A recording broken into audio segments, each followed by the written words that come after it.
Ibu ayah pernah rasa susah nak ajak anak mengaji di rumah. Kadang-kadang anak lebih leka dengan gadget, duduk depan TV atau telefon berjam-jam. Bila disuruh baca Al-Quran, ada saja alasan. Kami faham masalah ini. Sebab itulah kami di Tahfiz Ibn Sina menyediakan kelas tahfiz paruh masa khusus untuk pelajar sekolah biasa. Apa yang anak akan dapat di sini?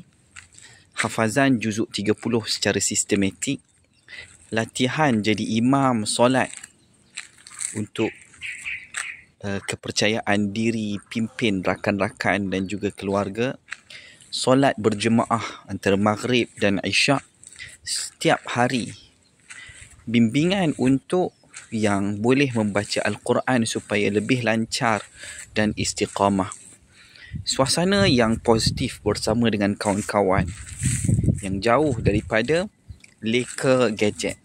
Bila ya? Pada setiap hari Isnin hingga Jumaat, masa pukul 7 malam hingga 9.30 malam. Yuran RM150 sebulan.